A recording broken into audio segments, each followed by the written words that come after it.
and welcome to our special episode of Elections on the Road. We are tracking how the great Indian festival of democracy, elections, something that comes once in 5 years, we are tracking this across the length and breadth of this country.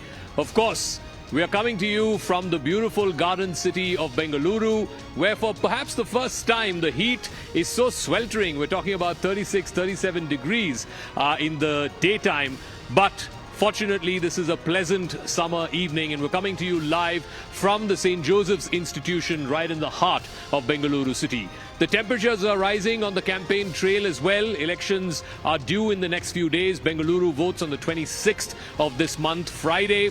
If you're a citizen, a resident of the city, please go out and cast your franchise. That is the most important right that we have as citizens in a democracy. Joining me here on this panel, a full-fledged political panel, and I'm glad to have, we have the gender ratio on the panel is skewed 3:1 in favor of the women. So let me start from the right. Brijesh Kallappa, senior advocate, is joining us on the panel. Aishwarya Mahadev is spokesperson of the Congress party. Surbhi Hodigere, spokesperson of the BJP, and Preeti Subhash is spokesperson of the JDS. And we have a lovely audience of youngsters, students of the St. Joseph's Institution, who will be asking our panelists some hard-hitting questions as well.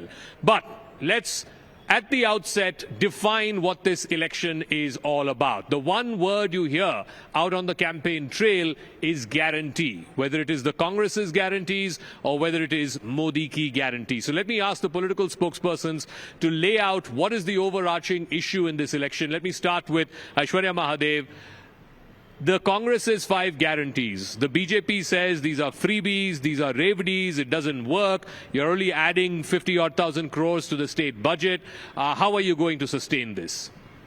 Good evening, Zaka. The funny situation is when in Karnataka an opposition party offers guarantees for social justice and upliftment, the BJP says revdi. But in Madhya Pradesh, when they offer the same as Ladli Behna, apparently that is for social justice and not a revdi. Let's make certain things very clear and certain parameters very clear.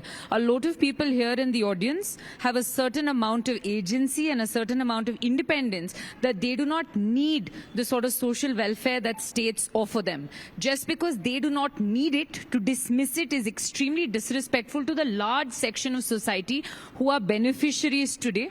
The Chief Minister has clarified close to 5 crore people are beneficiaries of this, and the Congress government has seen, with all the guarantees are bad and whatnot, the budget size is still grown. Fiscal responsibility is within the act at 2.95%, and forecasts are going to tell you, because you're putting money in the hands of people at a time of inflation being at a 9-year high, you're going to see the budget increase more, and next year but how you're are you going to see far more money. Actually, how are you going to sustain it? It's 52,000 crores. The state is revenue deficit at 25 or 26,000 crores. How are you going to sustain this over a period of 5 years? I believe necessarily the budget is expanding, and also let's also talk about the fiscal deficit nationally is phenomenally high compared to what it is in Karnataka. One, we are an expanding economy. Second, we believe it's a cyclical impact where we put money into the hands of the largest chunk of, because they may not be direct taxpayers, Zaka, but they still are consumers, and they basically add to development, and you see that's how you move out of an inflation. And lastly, we have a Chief Minister here who has assured us of a framework where we will ensure each and every one of our guarantees are sustainable. If you do not believe us, Nirmala Sitharaman came and said Bangalore is one of the highest when it comes to tax and also collection of tax and also development. So if she's given us that guarantee, I'm very sure I have enough money for the next 5 to 10 years. When the Congress and Siddaramaia's government gives guarantees, you guys call it revdi and freebie and so on. When you give Ladli Behna, that's the same thing, right? First of all, Zaka, really happy to be at the Old Boys College of Joseph's and have an overwhelming number of women on the stage, probably a misnomer in this university in itself, but happy to be here. Secondly, I just want to start off with this confusion in my head. We're entering into a Lok Sabha election. While I do respect the fact that there are certain state issues that will matter, I would have expected you to ask about the Congress manifesto and the Nyay guarantees, or whatever that is being called at this point. Your manifesto also says Modi ki guarantee. May I? Yeah. So whether the Karnataka elections are going to be fought on the guarantees and on the mandate of the Siddaramaiah government is one thing. This is a national level election that requires us to think about issues that are relevant nationally as well. No, so please explain to our viewers, what does Modi ki guarantee mean? It's on the very first page of your manifesto. What is Modi ki guarantee? First of all, I'll say this unhinged. Yes, the guarantee terminology became popular during the 2023 election here in Karnataka. I come from a very agile organization. If we see a good idea, we don't shy away from it. We pick it up and we make it our own. And that is what the Modi guarantee, one, has done in terms of PR and advertising. Second, what is the Modi ki guarantee? This concept of Revdi, freebies, socialism, this is not alien to our country. Inherently, fundamentally, we have had a large chunk of population that has been dependent on the state in order to grow economically and in order to achieve economic mobility. That is not to say that there is only one path. The path that was required in 1947 versus the path that will be required and will be set in place in 2047 is a very different one. Yes, we need to ensure that there is economic mobility and people are pulled out of that cyclical poverty crisis that exists. We are a developing country. But Garibi Hatao slogans that went for Indira Gandhi do not work today as well. 1991 had reforms that allowed for more market players to come into play. Now, what is the Modi ki guarantee? The Modi ki guarantee is put into a crux through the Surya Ghar scheme, for example. I'll tell you the difference. You asked me the difference, right? Is that it is targeted. It is push towards behavioral change. If you install solar panels in your house, I give you X amount of subsidy, and therefore you are contributing productively to the economy, as well as I am ensuring that there is some amount of benefit that you get from it. Okay. The distinct difference is that the Congress continues to, in its path, and this is very visible through its manifesto that Rahul Gandhi has also constantly spoken about, which is that, there is that aspect of populism, whereas the BJP's manifesto and policy approach in this election is about So it's about implementation and not about populism. But that's let me not ask, what I said. That is not what I said, No, Zaka. you said populism versus implementation, I said right? populism versus futuristic thinking of working together and taking the country to a next level. Let me ask Brijesh Kallappa. What, according to you, Brijesh, you've been in all sides of the political divide. Not all sides. Not all sides. Now you're an independent citizen of Bengaluru. What is at stake in this election? Surabhi Odigere and the BJP say the very future of our country for the next 25 years is at stake. It's about making Viksit Bharat. Aishwarya Mahadev and her party say our democracy is at stake. If this election BJP and Modi win, we won't have any elections anymore. What is at stake in this election? See, I'm as a political observer, let me answer this question. There was a minister in the UPA by the name of Krishna Tirath, and she subsequently, I think, joined the BJP. And she said something very interesting. She said that after 10 years in power, why was the UPA voted out of power? That when you enter a house and when you see a sofa, when you see your curtains, you feel they all need to be changed. Right? So this is essentially anti-incumbency. Right? Okay. So I think as far as these elections are concerned, nobody is speaking of anti-incumbency. It's a 10-year anti-incumbency, one. Two is, insofar as the guarantees are concerned, I can tell you, as far as Karnataka is concerned, women are benefiting. Are benefiting. Are benefiting, definitely. Okay. For this reason, that let's assume there is a woman who works in a garment factory. Husband is a drunkard, right? She gets 2,000 rupees. Then she travels. Free bus. Free bus. There she saves some money. So she's able to bring vegetables home. Rice is given. Electricity bills are not taken from her. So it's a big saving. So as far to the best of my understanding, women are very trustworthy voters. I think in my reading, in my sense of talking to people and so on and so forth, when the elections began, the Congress party was at 3 or 4. Today, where elections are still far away substantially, I think from what I hear on the streets, it's increased to 8 to 9. Okay. And momentum appears to be in favor of the Congress party for this reason, that the BJP hasn't gotten its act together.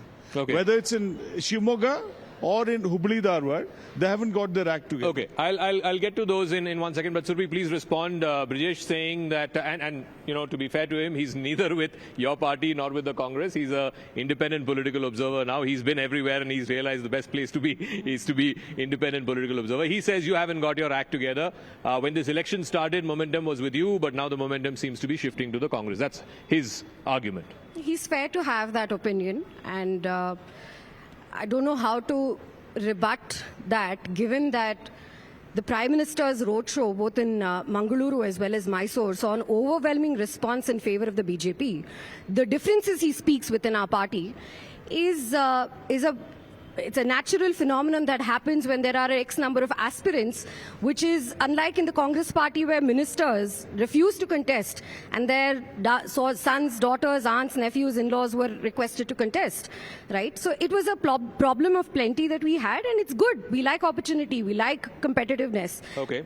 So let me ask And can I make a point on the women voters? Absolutely, sir. As somebody sitting here, a woman really vocally supportive of more women in leadership as well as in political processes, I do believe that the women's vote is finally coming of age. We saw this in 2019. Women in chunk supported the Prime Minister a lot because of the schemes that he was able to provide. The time poverty that women face, the lowest of the Maslow's hierarchy is on economic benefit, and the time poverty women faced was on the matters of cooking, was on matters of making sure that their children have good education. Okay. These were solved for, and now we've gotten a cherry on top of the cake, which is the 33% reservation that allows people like me who come from zero background to be able to aspire for public office. The women's vote is strongly behind the Prime Minister. So let me ask Preeti Subhash of the JDS. Somebody referenced about dynastic politics. I'm sorry to say this, but in this election, I believe Mr. Kumaraswamy is contesting from one seat. I believe his nephew is contesting from one seat. His brother-in-law is contesting from another seat. I mean, how do you go to the people and talk about dynastic politics? See, dynasty politics, what you're referring to. So what about Congress? My question to everybody is, what about Congress? Who is D.K. Suresh? Who is Siddaramaya's son? Who is Jarakihole's daughter? Who is Lakshmi Hebalkar's son? So what about your dynasty politics?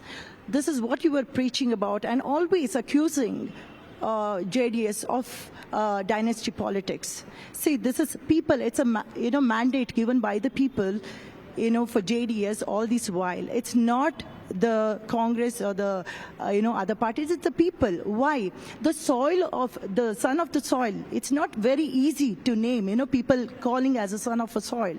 It is very, very difficult. A person, Deve Gowda, who comes from a farmer's family, he has seen each and every poverty lines also, and also the problem of the farmers who committed suicide, for which, he waived off the farmer's loan.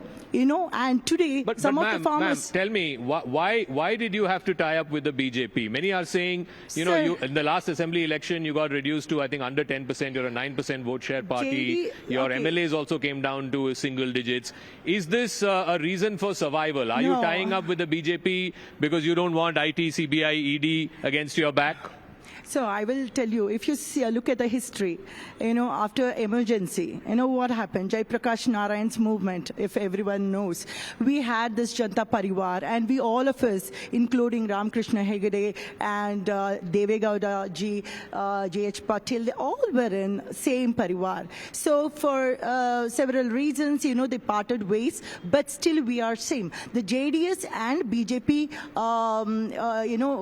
alliance is an augmentation of diverse ideology, and but we have the same intention toward the progressive growth of the nation. JDS stands for secular. You're tied up with the BJP. That's you don't what, see like a I said, we have a that. diverse ideology, but the intention towards the progressive growth of the nation is the same. Surbi, you don't find a contradiction in allying with a party that has the name secular in it? I find it amusing that in 2024 we continue to have this debate about secularism, which As you know, in India, what it's practiced is not the Eurocentric understanding of secularism, which is a separation of state and church. It is a secularism that I don't even know if we have fully comprehended. Let's decolonize ourselves. These are the first-time voters, young voters.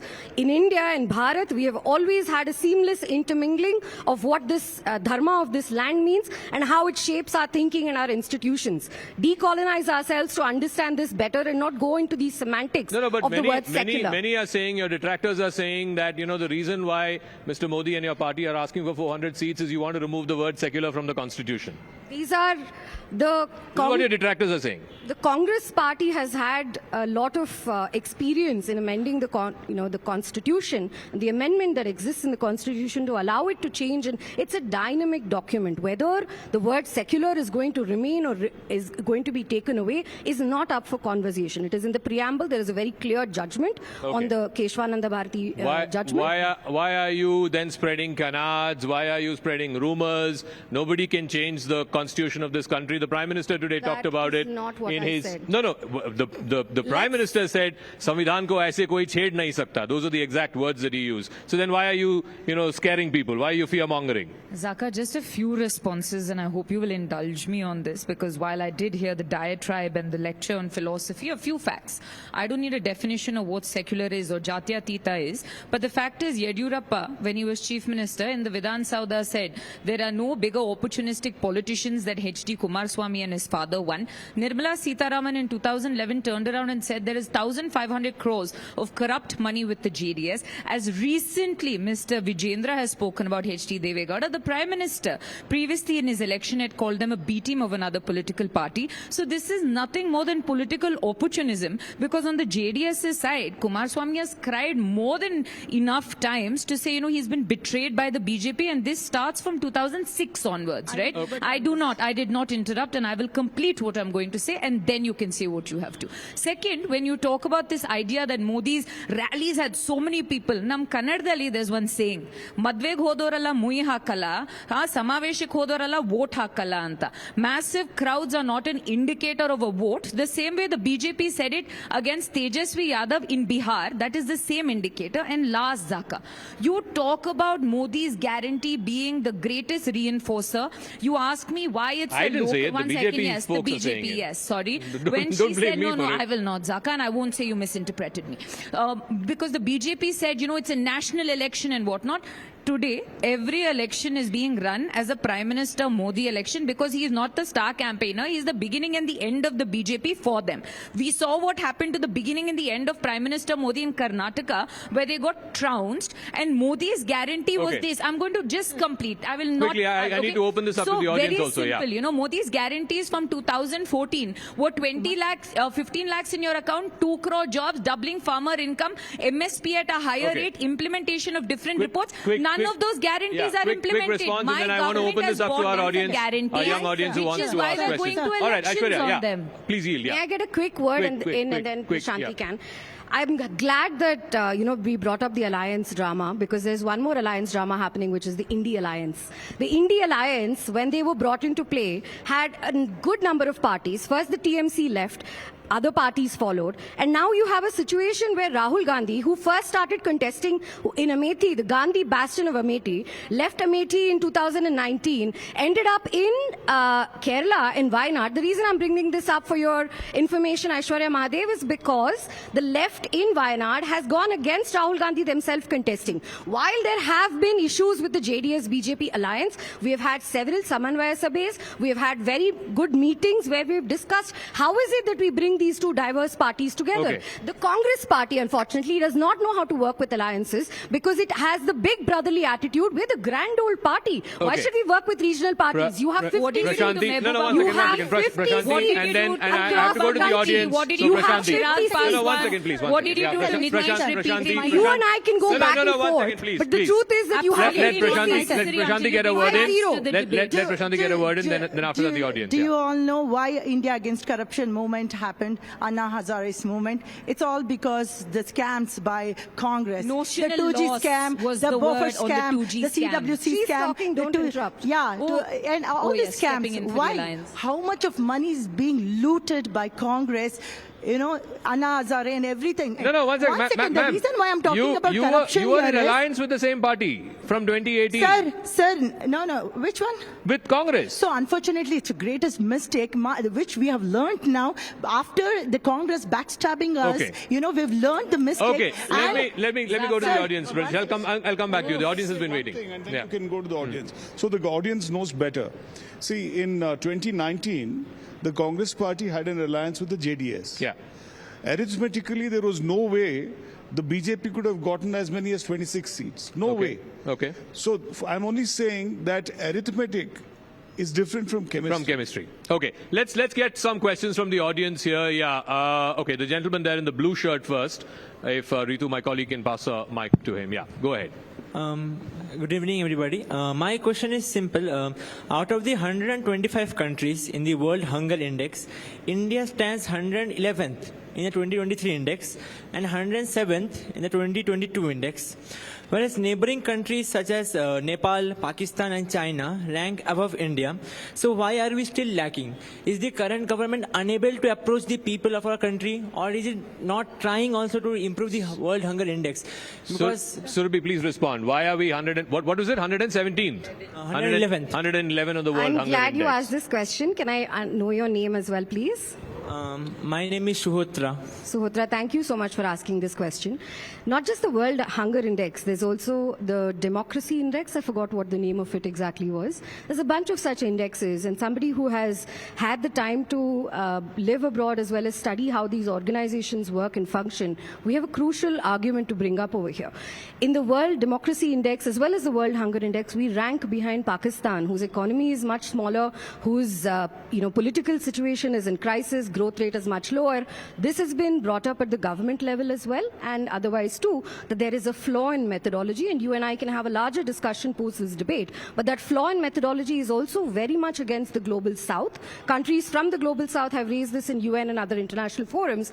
And just as a word from personal experience, what I have seen happen in prestigious institutions, research centers, is that Western-centric view on how things are measured. There was recently a conversation on zero food children as well. Similar sort of issues coming from there too. I'm glad you raised this and keep raising it because we need to question this. Let's have more show of hands. Anybody else who wants to ask a question? Yeah, let's go to the last row. The gentleman in the white shirt. Yeah. Hello, ma'am, and hello, sir. I'm Prajwal TV, and my question is simple, and it's addressed to everyone in the panel. The spokesperson from BJP had mentioned that we should be talking about national issues because it's a national election. This question is very simple. Do you think us as people who have witnessed many things over the past 10 years, be it with the journalists, with wrestlers in Manipur, all across the country, do you think we must be voting for a government that puts forward the people first or the nation first? Surabhi, I think that question is directed to the BJP spokesperson? It's to everyone in the panel. Okay. I'm glad I'm getting all the questions, But You're that in power. signifies. You should be getting the questions. Absolutely. Happy to take them on. Thank you for reiterating that it's a national election. And what does that essentially signify, right? We're selecting members of parliament who will represent us and our views when national issues are discussed. The union list is deliberated. Absolutely. You mentioned a few incidents in the last couple of years. I know that there probably, there are more such, not just issues, but also achievements. We have secured. What does it mean to be people's first versus nation first? I don't think that those are contradictory in any nature. The people are what make up the nation. So what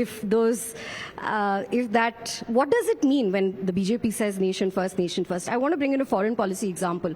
Just today we heard that the US and UK are putting sanctions on Russia for steel and metal because of their involvement in the Iran crisis, as well as, the ongoing conflict between US and Russia. And while the policy of non-alignment served its cause in the Nehruvian age, we're in a very different world where it's not a bipolar world, it's a multipolar world. And India is standing up for itself and saying that, look, I agree that there are global conflicts. I'm not saying war is good, but what I am saying is that I have a large chunk of people who are dependent on gas, who are dependent on steel manufacturing, who require these things. And therefore, I will put nation first. That to me is nation first plus people first. Prashanti wants to make a point, and then I'll come to Aishwarya after that. We also have to take a break, Yeah, we want to get back our land. Kachatevo Island, it's gone to Sri Lanka. The Aksai Chin has gone to China. And now the Congress opposed abrogation of 370 article. Why did they do? Don't you think Kashmir is ours? Kashmir and Aksai Chin and Kachatevo Island, these are all ours. And that is why we have to safeguard our borders, which is very important. And I think... Okay, I have to quickly take a break, but please respond, Aishwarya Mahadev. Aren't these the issues that matter in 2024? No, Kachatevo, Aksai Chin... Zaka, for parties that talk about the future and 2040, whatever, they seem to be obsessed with 74. But more recently, in the past 9 years, if you look at the number of, let's say, encampments around Arunachal Pradesh and the fourth list of names that China has renamed of places in Arunachal, you'll realize what the foreign policy implications are. Lastly, I just have to, I'm not going to talk about foreign policy. I'm going to make it very simple. Go back to the Constituent Assembly formation of the nation. What was the point of the House of the People? Every parliamentarian, every representative you sent to the parliament was not talking about the overall. They were talking about being representatives for the voters that have elected them. For example, Ivattu in Karnataka, how many BJP MPs do we have? How many of them have spoken about drought relief? How many of them have spoken about GST losses to my state? How many of them have spoken about from the 13th to the 14th to the 15th Finance Commission? Devolution has massively fallen for a state that sends more money. They are not the voice of the people. If this is a national election, people also have a right to know. Absolutely. On the side of the BJP, everybody knows Mr. Modi is the prime ministerial face. Who is your prime ministerial face? Don't the people deserve to know? 1 second. The people, yes, all of them deserve an answer, I am sure. But besides the cult of personality of one man, I stand on the power of every single vote that is going to vote for a better India and not one character whose entire persona is what... Do not ask me to define character for you. I meant a person. I didn't say caricature. There's a difference there. Right? So I'm going to take the difference between my party and theirs. I'm going to take a break, but when we come back, we'll try and, bring it down to some of the local issues, because every election is local, every election is national. Even in national elections, there is the local, and local elections, of course, there is the national. But the larger question is, how is Karnataka going to vote? Remember, this was one of the states where the BJP had a maximum number of seats, 25 out of 28. There was an independent MP they backed, so it was 26 out of 28 in 2019. Can they repeat that? Or as Brajesh suggested, is the Congress in the game? One big talking point every election is about corruption. When the Congress was in opposition, they raised this whole thing about 40% commission, sarkara, etc. That was a big talking point in the last assembly election. This time, the Prime Minister is saying the reason why IT, ED, CBI, etc. are going out against or the opposition is because that's where the maximum corruption is. But, Surabhi Odigere, let me start with you first. This whole revelation from the electoral bonds, the opposition is saying that this is proof that Mr. Modi's government is corrupt. Rahul Gandhi today said that this is the biggest post-independence corruption scheme. It was devised by the Prime Minister himself. This is what Rahul Gandhi's contention is. Please respond. Why should the people of India not believe that you are using electoral bonds through corporate donations for quid pro quo? Before I get to that question, and I will, certainly, I want to respond to the mischaracterization of the Prime Minister. I don't know, there's a big difference between character and caricature. I'll probably have to check my English once, but nevertheless, the character of this person that we're talking about, the Prime Minister, born to a very, very humble family, is one who has rised up the ranks, not coming from any sort of special privileges, and is today able to connect with the same level, 73-year-old man, able to connect with the same level with content creators as he is with Safai Karmacharis, is having conversations with gamers while he's also undersea diving in Dwarka. Whatever said and done, he's our Prime Minister, continues to be, and we will hold him in that regard for the respect of the office. Number one. The question I asked. Absolutely. With respect to electoral bonds, I do think that there is debate and conversation that continue to happen. Rahul Gandhi's charges are Rahul Gandhi's charges. But the truth of the matter is that if there were quid pro quo, the Congress, the DMK, which have also benefited from these bonds, are also just as liable. Let's let law take its own course. And that institution that needs to sort of oversee that is doing that. I just wanted to, because we spoke about the 26 BJP MPs, I wanted to talk about how, the Rameshwaram blast case happened not too far from here, the central constituency. The NIA that was brought in Bengaluru was brought in by a BJP MP after much firefighting when the Congress said that this is not required, we don't have terrorism. Bengaluru specifically is a growing city. Otherwise, we wouldn't be sitting here at the heart of it with people from across the country. Bengaluru is a growing city and the threats are also growing, unfortunately. NIA was required. Similarly, I can go on and give you a bunch of achievements that have been done where the 25 MPs have gone and represented us. Now, the conversation on devolution, I think, everybody has gone through this in the last 3 months when the 15th Finance Commission was set up, which, might I say, is a constitutional body. The representation and the representation from the current Chief Minister, he was Chief Minister then as well, was lacking, which is why we are in this situation. A constitutional body where none of the MPs have anything to say. Okay. With respect to the GST Council, we've gone from there is one issue to another to a third. representation of federal structure. Let me stick to the issue of corruption. Hit and run not going to go through. Let me ask the audience here, how many of you in this show of hands, how many of you in this audience think corruption is an issue in this election? That's a large majority, okay. How many of you think, put your hands down and I want another round of hands, how many of you think electoral bonds are a vehicle of corruption, are an instrument of corruption? Okay, that's a fair number. Zaka, if I may respond. The idea of electoral bonds... but you also benefited from electoral bonds. You got 1,000 crores plus. 1 second, understood, yes, which is a fraction of what they received. But the you still reality... benefited. 1 second, let me complete, right? The fact of the matter remains that electoral bonds, when they were first bought in, we vociferously opposed it, saying this is something that will basically lead to factors of money going underground. But we also reluctantly agreed that in a democracy, that funding is necessary. And if one party was receiving, we did not want to be left behind. The problematic part, 1 second, Zaka, let me complete. If you were so opposed to it, you should have said, no, we won't take any money through electoral bonds.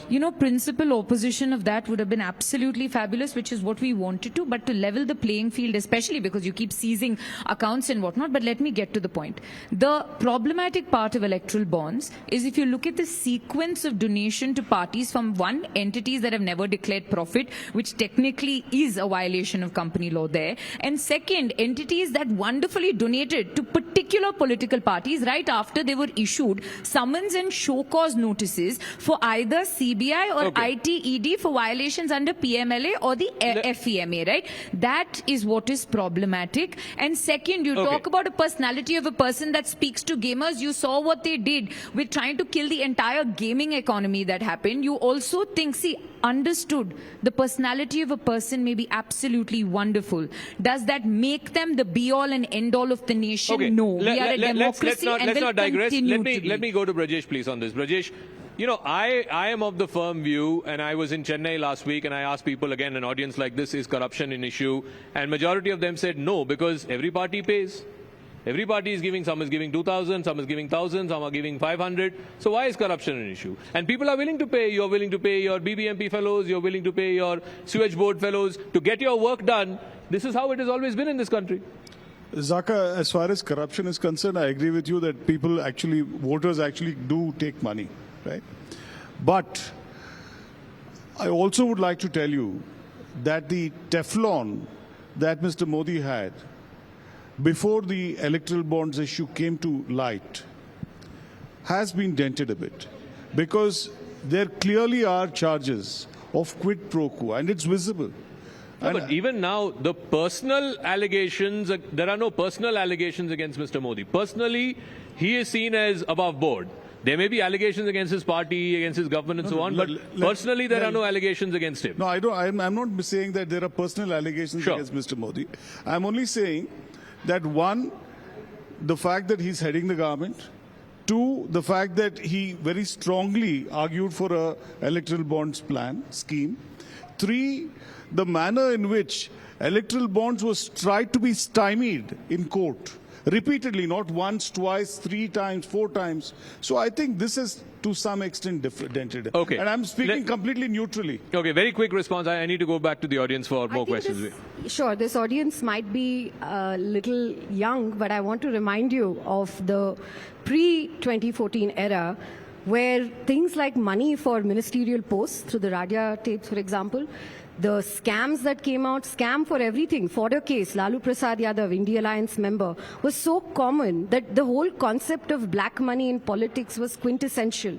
I'm not saying that, that the problem has in entirety gone away, but we have not seen cases of high-level corruption happen in the government. And second, the whole, why is the Prime Minister's personality a big draw? I feel very proud to go and talk about the Prime Minister when I campaign.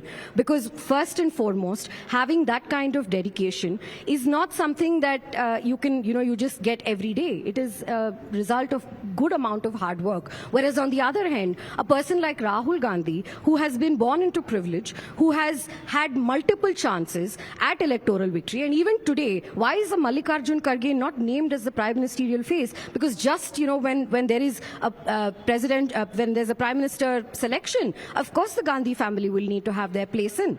Why is the Gandhi family not sort of backing away from this power center that they are in the Congress? Okay. It's because of this form. Sorry, ma'am. Okay. Zaka, 10 seconds, please. One response. She spoke about pre-2014. I'll tell you from last year. One of my favorite politicians is somebody called Basraj Yatnal, who went on stage, figure out which party he's from, and he said, CM Aga ke Ered Saura Koti Beku. So he basically went on stage to talk about his own party leader. 1 second. You spoke about all those previous scams and basically said you need 2,000 crores to become chief minister. We've taken out Mr. Yediyurappa. That's why Mr. Bommai has come in, but Mr. Bommai won't come back again. Okay. This I want to can go on. Who is the most richest candidate in this election? Who is the richest candidate in this election? The gentleman there. Okay, one second. Please ask him where that money Let me go to comes the young man in the white shirt. We have a question. We have a question from the young man. Yes, please go ahead. Good evening, everyone. So my question is, even if there's corruption now, there's corruption pre-2014, but I don't see an acknowledgement from our leader, like the leaders in today's time. Pre-2014, we used to have those press conferences, which was kind of like a mandatory thing for a prime minister of this nation to address to the public. As the BJP spokesperson pointed out, the prime minister has connected with the youth, has connected with the people of this nation. But I believe if he has to connect to the youth, he has to address, he has to acknowledge the youth. It has been seen that the Prime Minister has said positives and has taken has done the progress, but at the same time when it comes to negatives, we can see that the press conferences and the acknowledgements has not been made. Okay. So how do you say about that?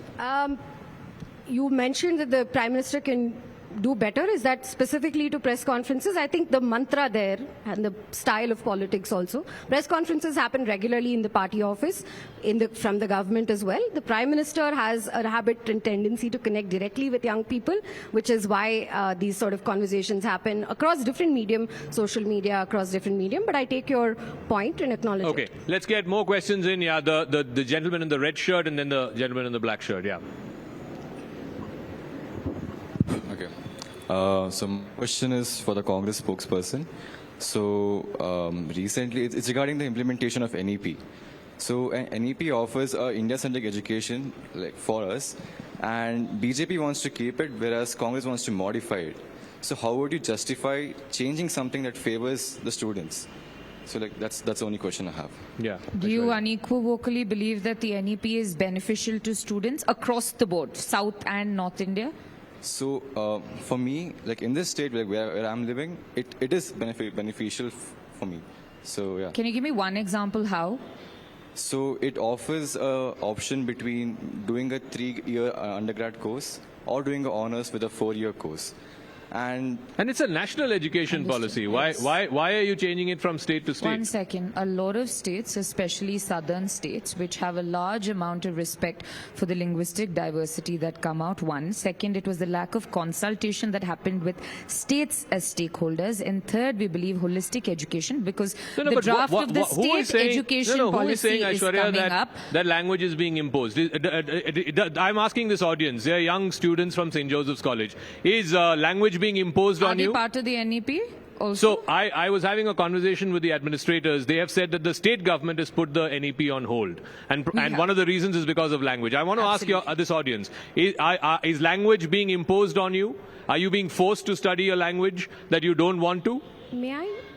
I don't see it. Zaka, People are shaking their heads. The implication of language as in first, second and third language that we have has more of a ramification in primary and secondary school as opposed to college. One of the biggest oppositions we came up with is in state syllabus schools, Kannada is given primacy as it is in Tamil Nadu for Tamil, and then you see the same for Malayalam in Kerala. The biggest opposition was you did not make stakeholders as in state governments a part of the consultation to ensure equal weight of all languages. So why are you blocking that in colleges then? We basically colleges have nothing to do with language. 1 second, colleges as a whole, private or not, still receive a large amount of section and support and grants from the government, which believes it is the prerogative of the state, whether it comes to language or whether it comes to curriculum. Because if you look at the textbook row that happened in Karnataka, we were very firm on the fact that there are certain things that will not enter our textbook. If you look at what my state has done now, the state education policy, we believe,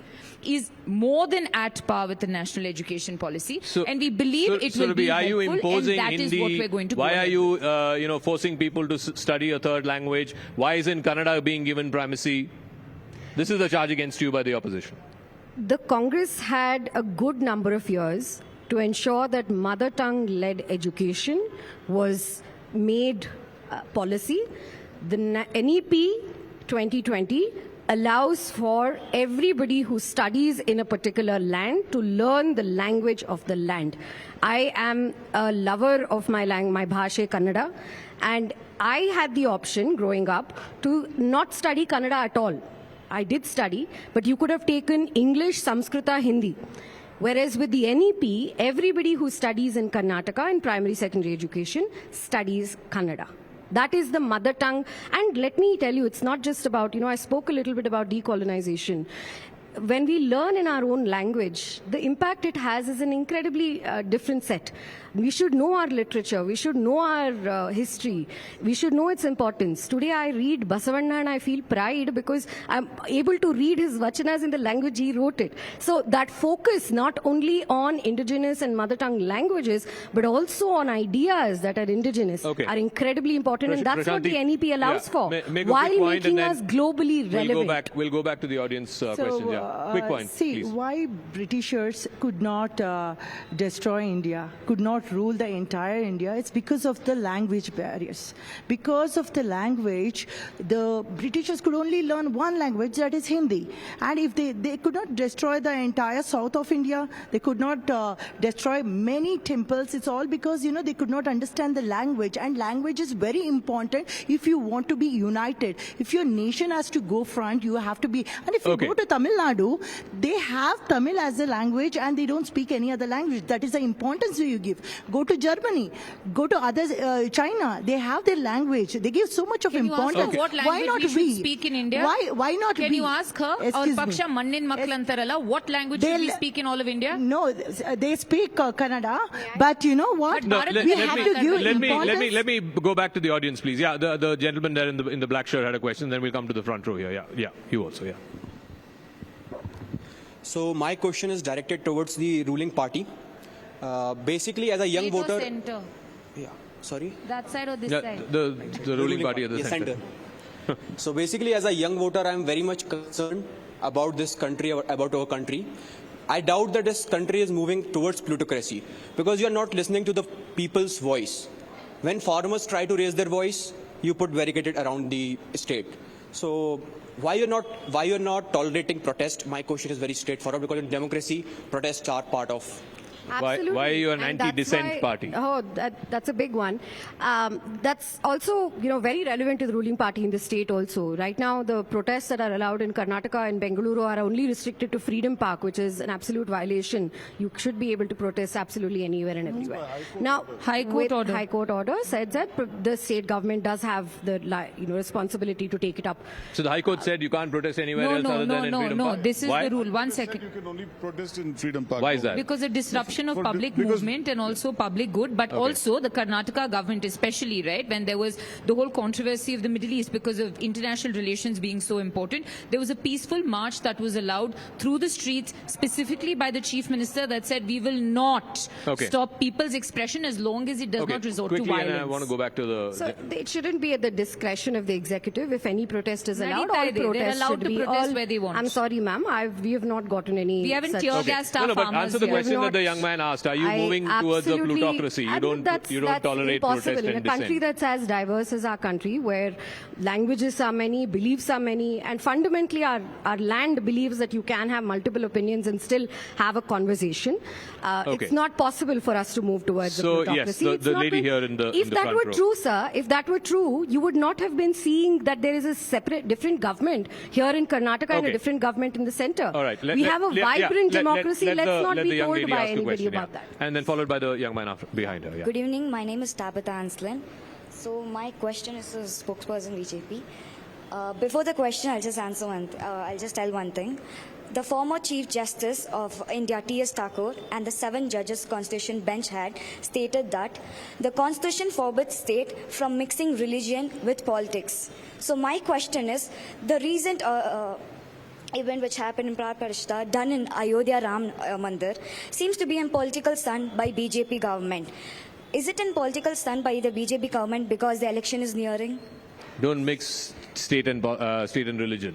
Religion and state. I like your question a lot. Tomorrow is Ram Navami, so in some ways very beautifully placed for tomorrow. These ideals of let's not mix church and state, I'm not in contempt of the court proceedings, but what happens also is that the Hindu temples here in southern India especially, their revenue goes to the government, whereas no other institutions' revenue goes to the government. Is this something you were aware of? I forgot your name, could you repeat it please?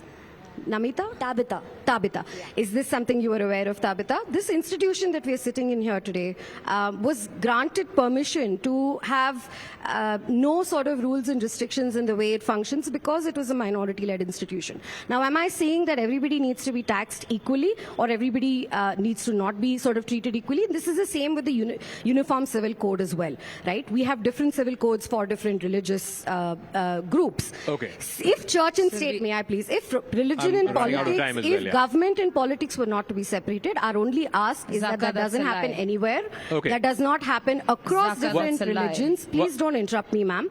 The question was to me and I will answer Zaka, it. that's a lie. One second, please. Making jokes about important issues are not to be tolerated. That's Zaka. I'd like you to come in, please. Yeah, I also have to wrap up in a minute, so I finish hope your I point, answered please. your question, Tabitha. Otherwise, Okay. we can speak after. All right. I want to get a final question from the young man there in the white shirt. Yeah, go ahead. Last question, and we're wrapping up after that. Quickly, please. Thank you. Good evening, everyone. Myself, Stephen. So my question is, during pandemic 2021 May, so a Gujarat pharma company called Zydus Cadila comes up with a medicine called Remdesivir. So this medicine was distributed among the country, saying it is a cure for COVID-19. So when it started spreading around the states, symptoms came out. It was ineffective treat to COVID. And when the investigators started, World Health Organization has already banned this medicine, but the Modi government neglects this and says to manufacture more and more medicine of this and distribute among the country. Okay. Quick response. I have to wrap up also, yeah. Later on, the investigation says that the pharma company gave 18 crores to BJP government and 3 crores to Congress government. Okay. And overall 9. All right. Got your point, young man. Let her respond, and then I'm going to wrap up after that. Quickly, please, yeah. The pandemic was probably one of the events in the last 100 years that was the most unexpected, most unpredictable, and any government in power would have had to take extraordinary sort of action, caution, in order to work with the situation, both from people's health perspective as well as an economic perspective. Many of us here have lost people in this pandemic. What decisions were made? There are multiple allegations on the vaccine being effective, not effective. You would have seen people who are anti-vaxxers, not anti-vaxxers. On this particular drug, I don't wish to comment because I think that it's beyond my realm of understanding. Final but word, I have to there wrap are up. research. Aishwarya Mahadev, again, I come back to this. This election, for the young audience here, many of them are first-time voters. Why should they vote for you and not the party that is saying that it's going to have a vision for the next 25 years, make Viksit Bharat and developed India and so on? One simple, like literally 30 seconds. The Mujra Act basically enables temples, their revenue to be collected and it's redistributed 100% to all the temples. Go check it out or I'll send you the links to that because don't allow a lie to perpetuate, right? Second thing, for a government that talks about development so much and Achhe Din and Vikas and Amritkal, the consecration of a temple has become the cornerstone of their entire election plank. The Karnataka Congress here basically said we will bring in guarantees, even though we had the detractors. Within the first meeting of the cabinet, we have implemented it. There are 5 crore beneficiaries in the state. The poorest of the poor are protected. Follow and vote for a party that walks the talk, not just all talk. 10 seconds. Why should the young voters vote for the BJP? Absolutely. Amrit Kal is about to be upon us, and what Amrit Kal does is that anything that we do, there's going to be a multiplier effect. The Narendra Modi government has laid the economic foundation. We're a global power to reckon with. From fragile 5 to top 3 economy, we're getting there. We're going to be a trillion plus economy. I did not finish. I have to finish. Unfortunately, we have limited time, but thank you very much to this lovely panel of guests and also this lovely audience. The great part about coming to Bengaluru and doing a show is we can always have a healthy conversation, differences of opinion, but we will end on a nice note. So thank you very much. Can we have a round of applause to the lovely audience and the panelists here? If you'd been tuned into CNN News 18 and this special show, Elections on the Road, from me, Zaka Jacob, and the rest of the CNN News 18 team, thank you very much for your time. Good night.